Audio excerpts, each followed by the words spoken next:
नमस्कार। आज हम एक ऐसी कंपनी की कहानी समझने वाले हैं जिसके स्टॉक में एक ऐसी भारी गिरावट आई जिसने पूरे बाजार को हैरान करके रख दिया। जरा सोचिए, कुछ ही महीनों के अंदर पावर इक्विपमेंट बनाने वाली कंपनी टैरल का स्टॉक प्राइस 50% से भी ज्यादा टूट गया।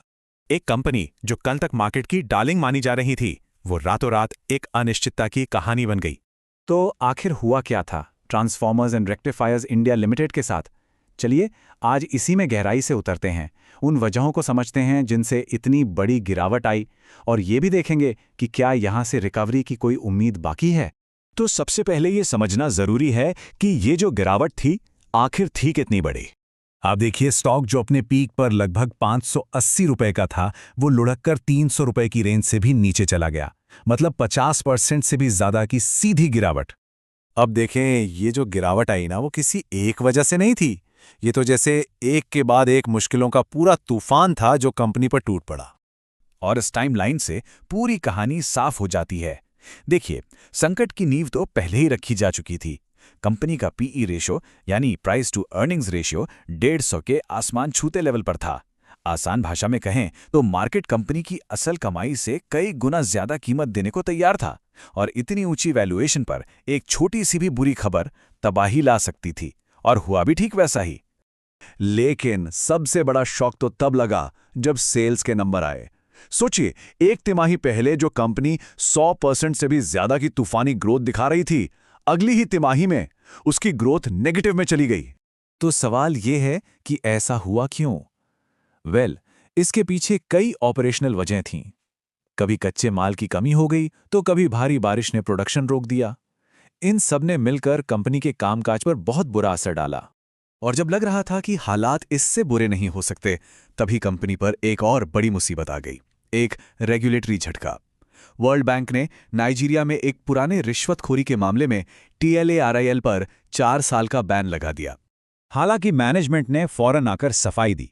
उन्होंने कहा कि यह मामला तो 4 साल पुराना है और हमारे आज के ऑर्डर्स पर इसका कोई असर नहीं पड़ेगा। ये बैन सिर्फ भविष्य में वर्ल्ड बैंक से मिलने वाले टेंडर्स के लिए है। तो ये तो थी कहानी उस तूफान की जिसका तारेल ने सामना किया।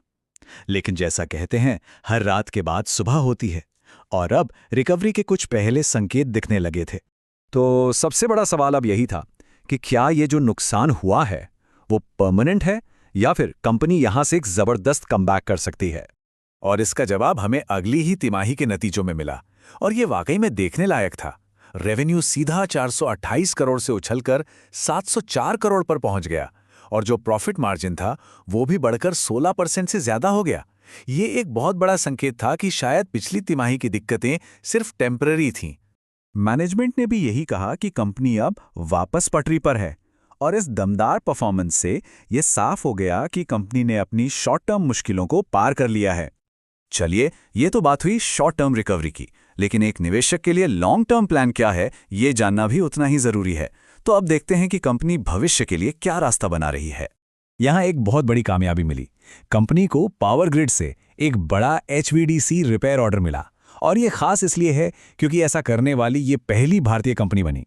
इस एक ऑर्डर ने टारेल की टेक्नोलॉजी और काबिलियत पर मोहर लगा दी। अब कंपनी अपनी सप्लाई चेन को और मजबूत बनाने पर भी काम कर रही है।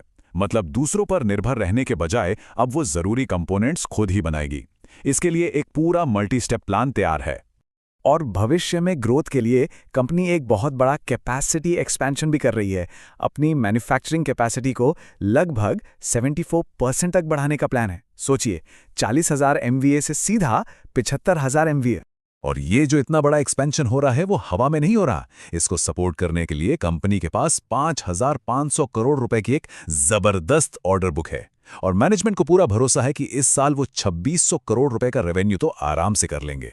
तो इन सब बातों को मिलाकर हम आज की स्थिति पर पहुंचते हैं, जहां टारेल एक बहुत ही दिलचस्प मोड़ पर खड़ी है।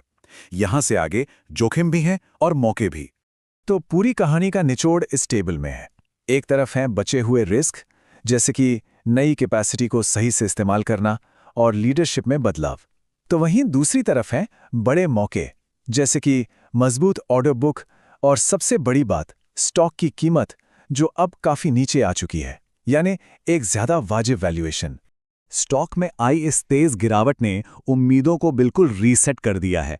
तो अब अहम सवाल यही है, क्या ये कंपनी एक असली बदलाव के लिए तैयार है या ये एक वैल्यू ट्रैप साबित होगी? मतलब क्या ये स्टॉक जो सस्ता दिख रहा है वो वाकई में एक अच्छा मौका है या फिर एक ऐसा जाल है जिसमें निवेशक फंस सकते हैं?